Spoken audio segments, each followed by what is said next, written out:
Hello everyone, Mario Velasco, owner broker for EP Start Realty.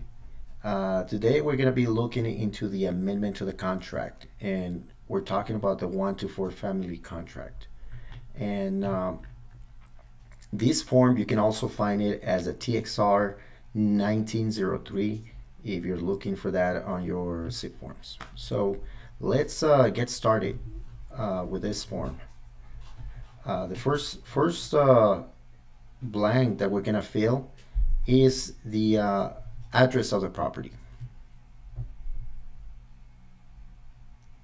Now, moving on, the next number one, if you are making changes to the sales price of the contract, this is where you're gonna do it, and you're gonna select number one. And just the same as a contract, you're gonna write down the cash portion of the down payment. The next one is the portion of the financing amount, and that automatically is gonna give you the new sales price that you're gonna change. Now moving on to number two. In this section, this is where you're gonna that you can use when if you are negotiating any repairs to the contract. You're gonna list here in this area any repairs that your buyer wants to negotiate regarding the property. Okay, moving on to number three. And this area, you're gonna change the closing date of the contract. So if you are moving or you're having an extension of the closing date, you're gonna select number three, and you're gonna select the new closing date for that contract.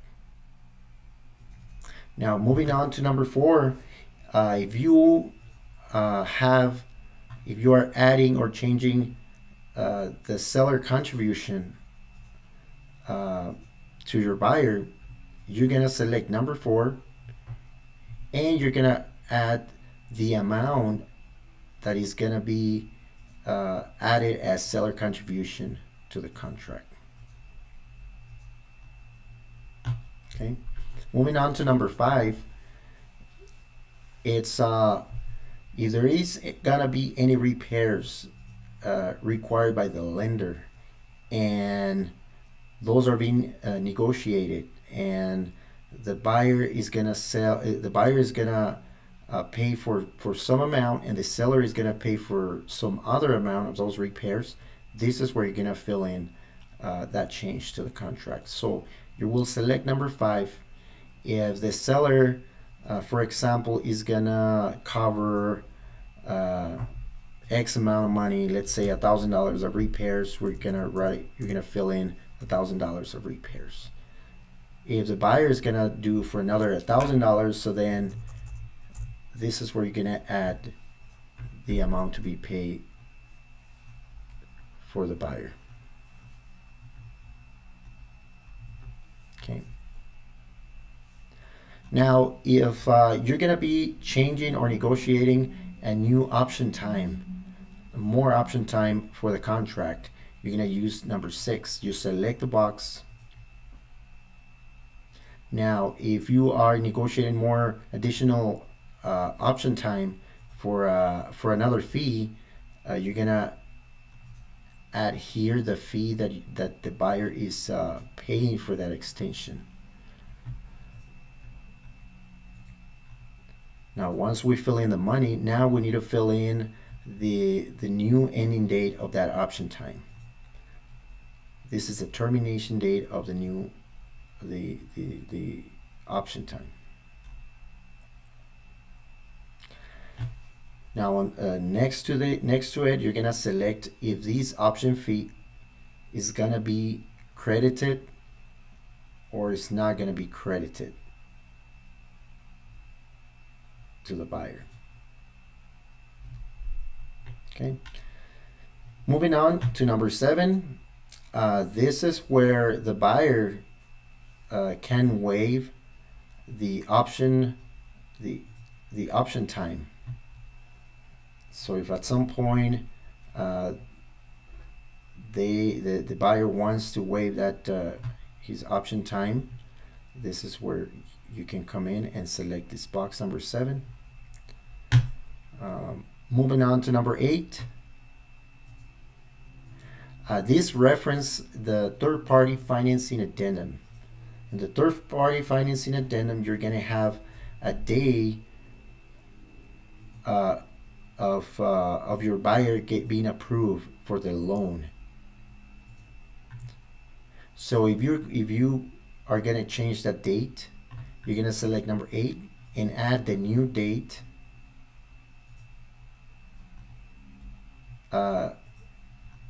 Additional days for the buyer approval. Okay. And if there is any modifications or any changes you want to make to the contract that are not listed here, you can use number 9. Now keep in mind that we cannot practice law. We have to be careful when making modifications to a contract. Now, if you're not sure of if the changes you're making here are correct, the first point of contact, you have to contact the broker before you write down anything on this portion.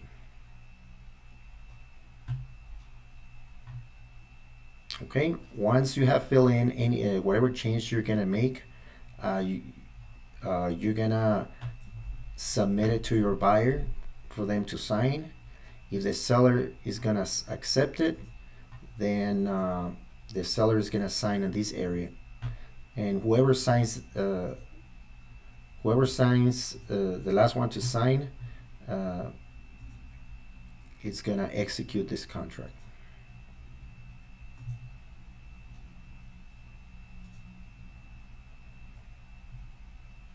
Okay, so this is the end of this training for this amendment. This is very important, making any changes in the 1 to 4 family contract. And I want to thank you for your time.